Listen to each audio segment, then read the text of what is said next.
Where I'd like to start is two questions, and you can write them down. Write down the answers or not. But the first one is I just want you to think about what comes to mind when you hear the word enough. What comes to mind, and that can be anything at all. The other question is I want you to imagine what it would be like to have enough. What would that look like? Oh. What would that mean in your life? So start there. What do you think of when you hear the word enough? And then imagine what it looks like to have all that you need. What would that look like in your life? What would you be like, etc.? When I think enough, the first thing is like a sigh of relief. Like all the effort was sufficient and I can breathe. Like that image of just like crossing the finish line, like okay. Mm-hmm. Like I've that's done the it. image that first comes to mind. Um and what does it look like to have all that you need? That's a great question and it's hard to imagine. um because I think I'm always like, more, So yeah, I don't have an answer for the second one yet. Good. Well, and the first thing that came to mind for me when you said enough was kind of almost negative. Like that's enough. Yeah. Um, Uh-huh. Mm. yeah, I don't know why, but it's just that's what came to mind. That's what comes to mind for me too. That's what I wrote down as in Yeah, stop. right. That's what I think of when I hear enough. And then the second part of that is like you know I'm I'm a foodie, obviously, if you look at me. Um, and so, enough is like we got enough food, we're happy, you know, um, we're satisfied. That's what came to mind. Like when a server keeps bringing you food, you're like, enough. Right, right. Okay, one more, one more. Okay, well. All right. Um, I thought I was gonna be alone actually. In that first question, because that was exactly my reaction as well. Like when you said, "What do you think of with the word enough?" Just my instinctual reaction was like just enough. You know, enough like trials in life and problems and things like that. And then for the second question, what would it look like to have enough? I just I just think that for me that one at least is like easier. That one is like just a daily thing where you have peace with God, like just inside of yourself you have peace. And the older I get, and I am getting older, the more I realize how little anything else in life provides anything. Like money doesn't. Yeah, I'm in a position right now in my job where they're asking me to help out with this project, and I'm trying to figure out what I should do, whether I should ask for more money to help with it or and then, but I just kind of realized, like, just, it's so unmotivating, so many of the other things in life. So, I mean, obviously you have family and friends, and that's important, but I guess, is that enough? Like, I feel like if you kind of remove God from the equation, everything else kind of like there's always something missing if you remove him from the equation. So, in order to have enough where you're satisfied, I guess, it's just that like just having peace with God, but not like, I don't know. I just feel like on a daily basis, in a day today, not tomorrow, but just today, just having peace with God. What's in your mind? Um, if I even have a definition for it, because do I even recognize what's enough in my life, or is it a constant chase to get more? Whether that's more friendship, whether that's more money, whether that's more peace, like, and again, it ties into like what it looks like to have enough, right?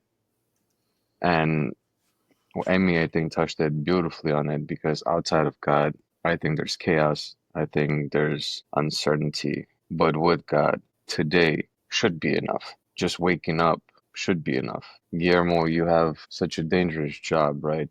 Making home to your family, that should be enough. The Yep. protection of putting in that uniform and taking it out at the end of the day, that should be enough, right? Right. So that's just a few things that were just going through my head. One of the reasons, thank you, Chip, and thanks, Emmy, for your responses. One of the things that I like about this topic is enough means a lot of things. Um, I heard this put one way. It was a meme, but it was about a grammar professor was saying there's like over 30 definitions for the word set in English, SET. So it's like saying, forget the rules, screw them, like just make it work for you. But the point that I want to make is like just when we think of the word enough, we already have different definitions for it. When we're describing having enough, it's quite a bit different than when you just hear the word, right? Because like many of us hear it as a negative, like hearing enough, stop, right? Angelo hears it as completion or doing, like completing the mission, enough. I've done it. And then we're also thinking about like what it means to have enough. Um, One distinction I'd like to start making in the idea of having enough is there's a tendency to think um, we should be happy with enough, and I'm not going to disagree with that sentiment, but it's probably in line with stuff. But can we have enough love? Can we have enough gratitude? Can we have enough, right? So and I think our brain will get caught up in thinking like I should settle. I should be happy with enough. Um, when some things I don't think we can have enough of. I think in some desires it isn't wrong to want more and more and more. Yeah. So playing around with that idea in your head, I think, is valuable, right? So yeah, we should be content with enough things, but I'm not sure we should be content with enough love or compassion or devotion, etc. Thoughts? I'm curious what you think about that. Well, exactly what you said, Samuel. I just think that it's never enough when it comes to our relationship with God. And what I mean by that, we should always strive for more. We should always push for more because the minute our His will and His plan for our life is done, we're called home. We're immediately in His presence, meaning that's it. We're we're dead. Let's be real and call it for what it is, right? He calls us home, and that's it. But it's enough, I think, or it should be enough of this world, but not enough of God. That's what it comes to mind. And what I mean by that is that I think we all at a point in our life where we have done enough, we have seen enough of this world. But I think that because of what we've seen in this world makes us want more and not be enough of our relationship with God because we can see how dependent we are on Him because of what's happening in the world. Um, I think about the concept of striving, right, and striving towards a goal. Um, is different in terms of enough than having enough stuff, right? So Yeah. we will have enough. We will be complete and fulfilled when we're out of this life. Right? So it's divergent, in terms of what enough is. Other thoughts? I think it's such a big thing. At least as I'm processing this now, it's like, I think about, growing up, there was a lot of, and I'm not like saying like, woe me or anything, but there's a lot of times when I look back at it now where I didn't feel like I was enough. I had to accomplish something. I had to win something. I had to excel at something. And that constant chase of what I'm doing now is not enough. Yes, it helped in my career and all these things, but the grander picture is like there was no real satisfaction. And so satisfaction and enough, I think, link back to what Emmy was saying, that it comes from God, right? And so I think when we don't have enough is when our focus is on material versus spiritual. I agree.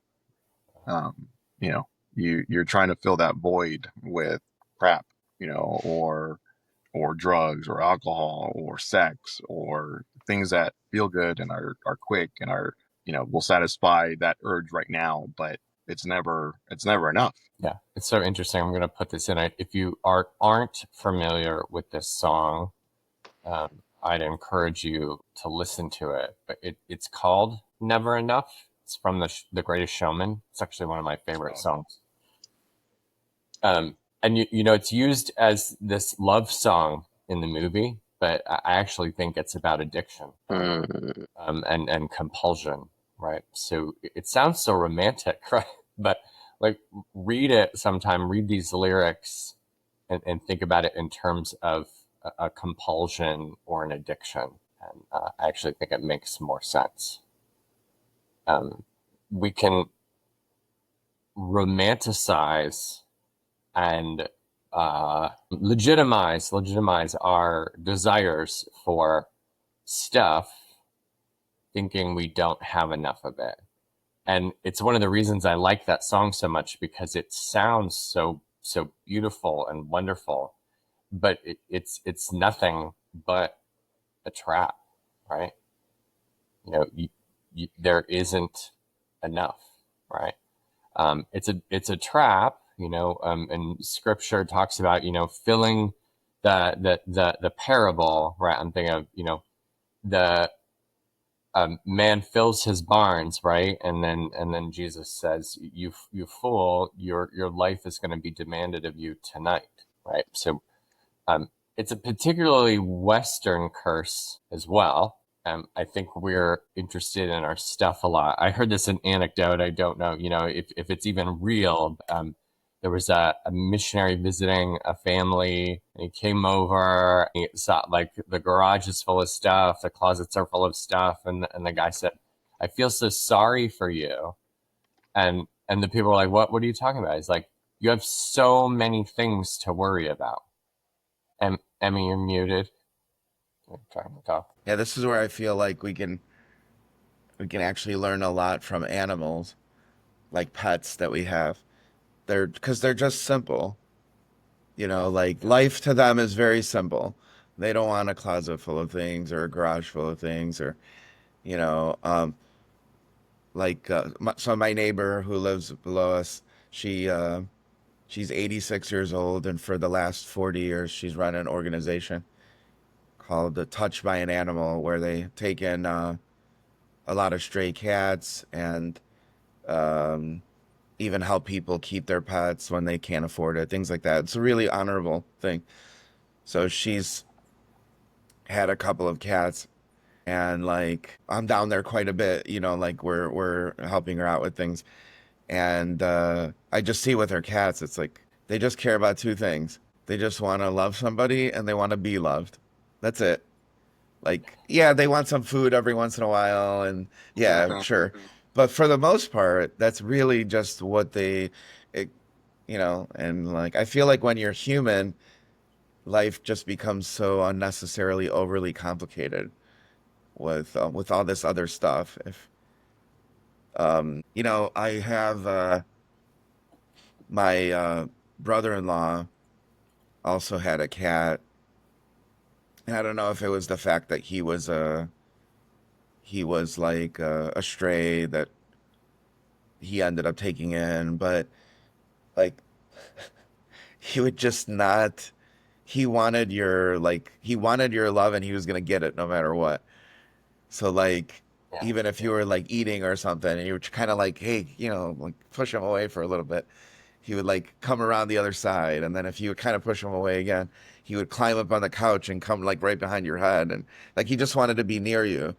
And there was something about that was like that I really respected. Just like to him, life was so simple. He's like, I just wanted to, I guess in his mind, I just want to be near somebody. Like I just want to love somebody, and I want somebody to love me. So uh, I don't know. I don't have as many experience with dogs. Obviously, dogs are great because they're a lot more emotional than cats. But we just feel like we overcomplicate life. Yeah, that's true. That I should be more clear. I overcomplicate life. I'm not talking about anyone else. But I think I you're on the think money, you're on bro. the money, bro. Am I echoing? Am I echoing? Yeah, I Yeah, think it's I think it's Emmy, so I Emmy. think So he I has to think be he has to muted be for muted some for reason. some I don't reason. know. I don't know. Okay, There I don't know why. There we go. we go. Oh, like when you have kids, you see how simple life is for them, Yeah. and like they don't need a lot. Uh, and it's just you they want. Like, but we're like, I gotta do this, and I gotta do that, and I gotta do like it just as you were talking about, as you're sharing that story, Emmy, I was thinking about my daughter yesterday. I was telling you guys my legs kind of messed up right now, so I'm kind of just stationary for most part. I can walk a little bit, but I was doing some work, and she's like, "Papa, play with me." I was like, "Yeah, okay. I'll let me finish this first." And it was just like one after the other. Like she literally just waited next to me for like a minute or two, and then she like, "Papa, let's play." And I'm like, "Yeah, yeah, hold on, hold on, hold on." And then she just wait. She'd do something else, and she'd be like, "Papa, let's play." And it's like all she wanted at that moment was just my attention. But at that moment, I had every excuse. I gotta finish work. I gotta send this out on my leg. So It's a perception problem in my view, because I was thinking about there's this you probably it's know good. about Maslow's hierarchy of needs. So I'm thinking about this cat and a baby. So their basic needs are met, so then they can search out fun, fulfillment, and significance, right? And our perceptions are those needs aren't met. I have to make money. I have to take care of my house. I have to take care of my shelter. I have to create safety. And I appreciate these examples so much about kids and animals is because imagine our Father in heaven going, look, you worry about things you don't need to be worrying about. You do have enough. It is settled. And where this whole idea, this concept, at least came from for me, and I showed this yesterday, is God's extravagant wastefulness. How he was so wasteful, and I've been watching the Chosen, and they're currently at the Last Supper. And I'd never heard of this before. I'm certain that many people are already familiar with it, and certainly Jewish people are familiar with it. I'm probably going to pronounce it wrong, but it just really, really struck me. It's called the Dayenu. I hope I'm saying it right. Are any of you familiar with that term already? It's a song. I no, okay.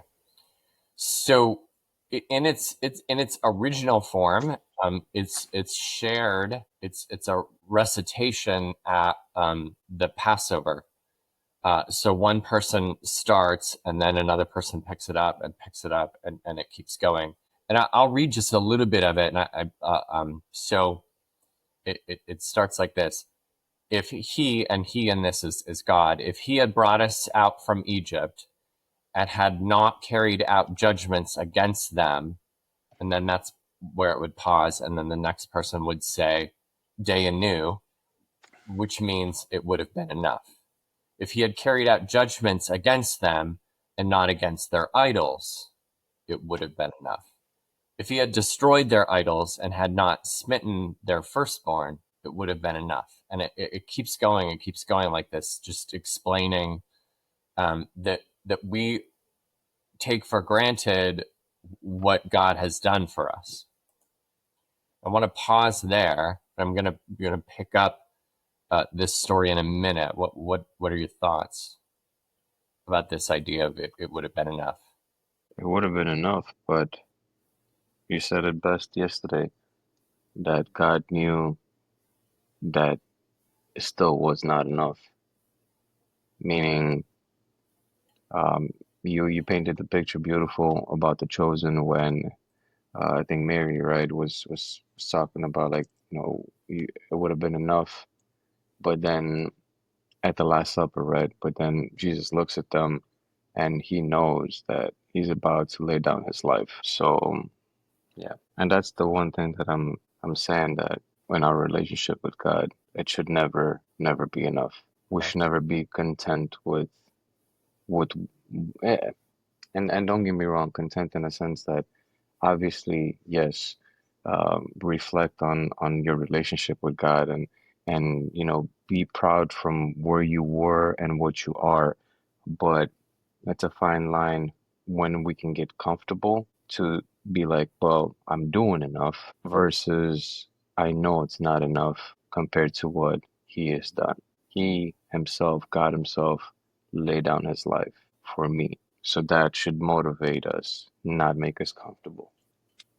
Well, let me conclude this section and leave room for sharing. So to take this, and Chip started talking about it. So fast forward, and this part, all of this is dramatized. This didn't actually happen, but could have happened. So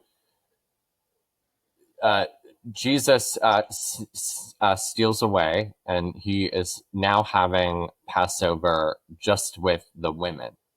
Okay, and the women said, we made our own. We made our own day anew for you, and this is what I want to read about Jesus being enough.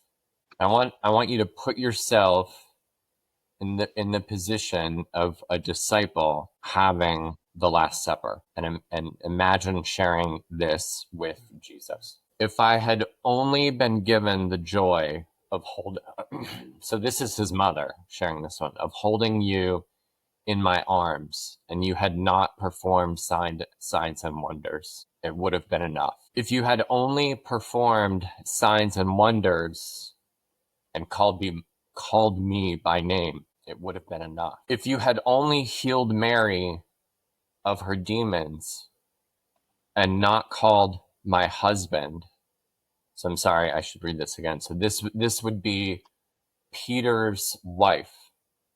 If you had only healed Mary of her demons and not called my husband, it would have been enough. If you had only called Simon Peter and not healed my friend, it would have been enough. If you had only healed Ethan and not raised my brother, it would have been enough. And so that would have been Lazarus' sister.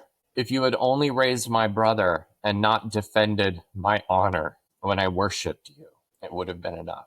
If you had only defended Mary, but not given me meaning to my life that had been so unfulfilled by letting me support you and this miraculous family that I believe will change the world, it would have been enough. So I want to challenge you. What is your, and you don't need to share it, but what is your enough? What is your enough that you would share with Jesus? Knowing, right? So they don't know. They don't know that Jesus is going to die for them, right? And they're saying, even so, it would have been enough if I didn't get any more from you. And here's Jesus listening to this, knowing tomorrow I'm going to die for you. When I understood the lost sheep parable when I was thinking about the shepherd chasing after that one sheep, right?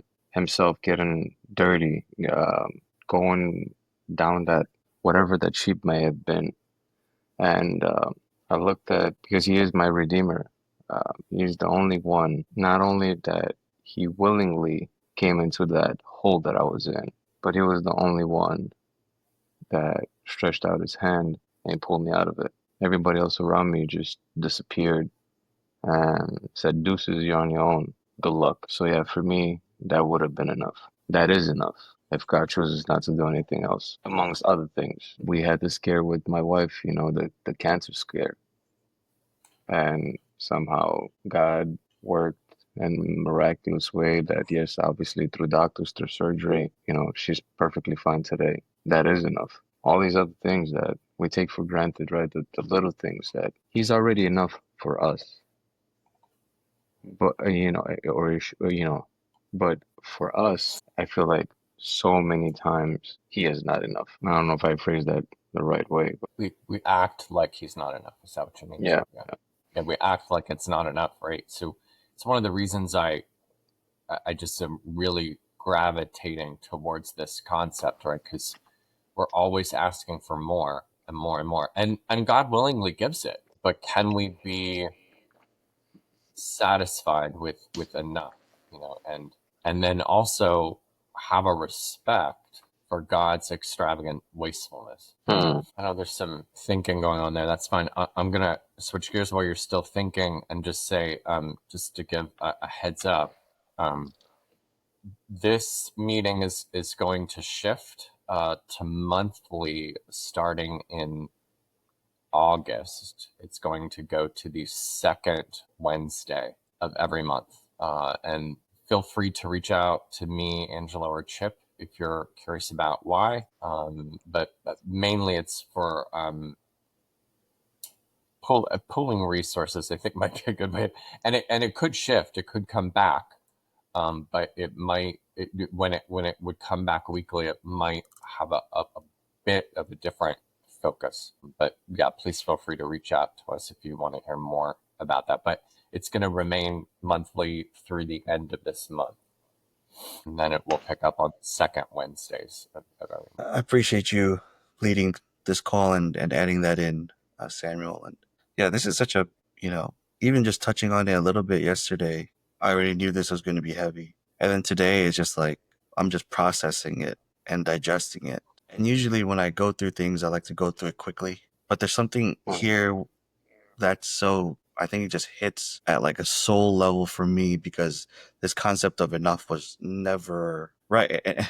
And I love that you added the lyrics in there, because that is the song that literally plays in my head, like the Never Enough song.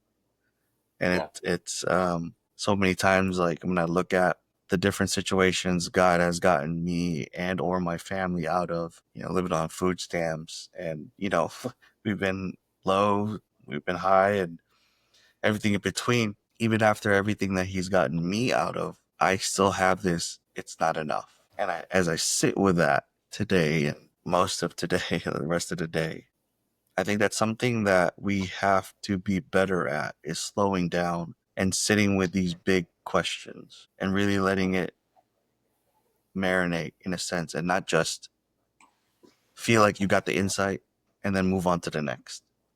Because I think there's something here, especially within our culture, that is so strong and ingrained in us, that what we have is just never enough. So I appreciate you, bro. Thank you. Yeah, I did post that what I read from the women in the Facebook group. So if you want to go back and look at it, and the traditional one is very easy to find. So I also appreciate you allowing yourself to be vulnerable. So thank you for that. I don't. Well, you're welcome. I couldn't have helped it even if I had wanted to. So. All right, gentlemen, I have to leave. I'll talk to you next week. Have a good day. All right. Thank